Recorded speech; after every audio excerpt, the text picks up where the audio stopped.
Everyone, जय महाकाल, जय महाकाली, आदि शक्ति उदय उदय। हर हर शिव शंभो। शिव पुराण कथा हिंदी में सर्व अध्याय। शिव पुराण कथा कितने दिन में होती है? शिव पुराण में 11 खंड है। विद्येश्वर, रुद्र, शतक रुद्री, कोटि रुद्री, उमा, कैलाश, वायु नामक 7 संहिताएं शिव महापुराण में वर्णित है। शिव महापुराण में कुल 24,000 श्लोक है जो स्वयं भगवान शंकर द्वारा आख्यायित है।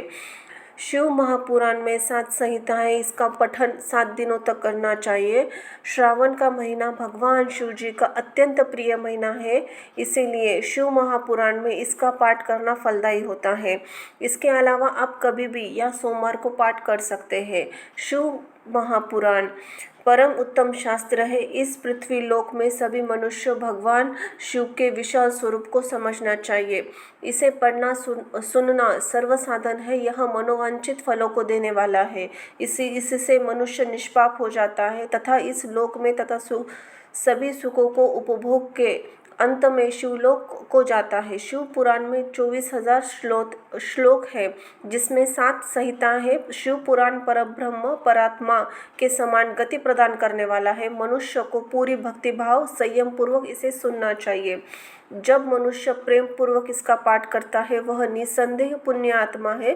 भगवान शिव विद्वान पुरुष पर प्रसन्न होकर उसे अपना धाम प्रदान करते हैं। प्रतिदिन आदर पूर्वक शिव पुराण का पूजन करने वाले मनुष्य संसार के सभी सुखों को उपभोग कर भगवान के शिव पद को प्राप्त करते हैं और वे सदा सुखी रहते हैं। शिव पुराण में भगवान शिव का ही सर्वस्व है। इस लोकों का परलोक में सुख की प्राप्ति के लिए आदर पूर्वक इसका सेवन करना चाहिए। यह निर्मल शिव पुराण धर्म अर्थ काम मोक्ष चारों रूपों को पुरुषार्थ देने वाला है। अंत ही सदा प्रेम पूर्वक इसे सुनना एवं पढ़ना चाहिए।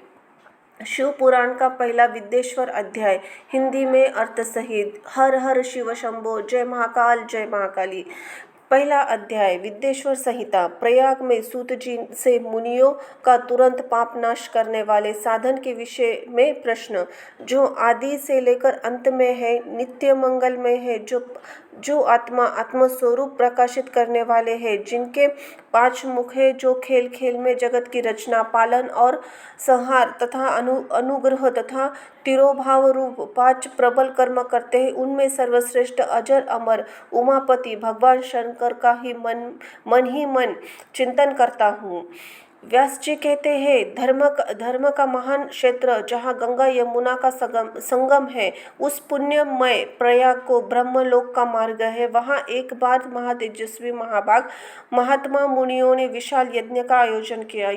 उस ज्ञान यज्ञ का समाचार सुनकर पौराणिक शिरोमणि व्यास जी के शिष्य सूत वहाँ मुनियों के दर्शन के लिए आए। सूत जी का सभी मुनियों ने विधिवत स्वागत सत्कार किया तथा उनकी स्तुति करते हुए हाथ जोड़कर उनसे हे सर्वज्ञ विद्वान रोमहर्षण जी, आप बड़े भाग्यशाली हैं। आपने स्वयं व्यास जी के मुख से पुराण की विद्या प्राप्त की है। आप आश्चर्य स्वरूप कथाओं के भंडार है।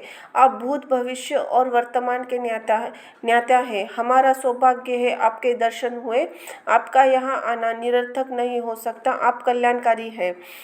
आपकी बुद्धि वाले सूत जी, यदि आपको अनुग्रह हो तो गोपनीय होने पर भी आप शुभाशुभ तत्व का वर्णन करें, जिससे हमारी तृप्ति नहीं होती और उसे सुनने से कि हमारी इच्छा होती रहती है। कृपा कर उस विषय का वर्णन करें। घोर कलयुग आने पर मनुष्य पुण्य कर्मों से दूर होकर दुराचारी में फंस जाएंगे, दूसरों की बुराई करेंगे, पराई स्त्रियों के प्रति आसक्त होंगे, हिंसा करेंगे, मूर्ख, नास्तिक और पशु बुद्धि हो जाएंगे। सूत जी, कलियुग में वेद प्रतिपादित वर्ण आश्रम व्यवस्था नष्ट हो जाएगी। प्रत्येक वर्ण आश्रम में रहने वाले अपने अपने धर्मों का आचरण का परित्याग कर विपरीत आचरण करने में सुख प्राप्त करेंगे। इस सामाजिक वर्ण संस्कारता से लोग का पतन होगा, परिवार टूट जाएंगे, समाज बिखर जाएगा।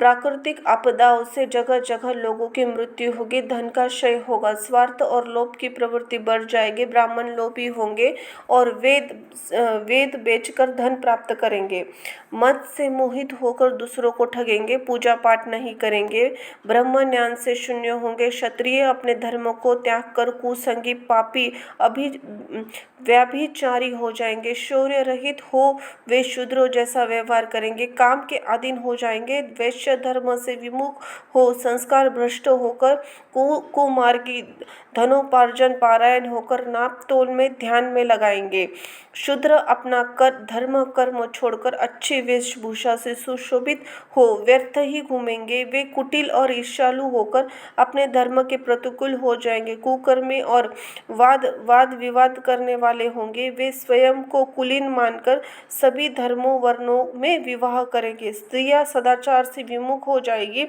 वे अपने पति का अपमान करेगी, सास ससुर से लड़ेगी, मलिन भोजन करेगी, उनका शील स्वभाव बहुत बुरा होगा।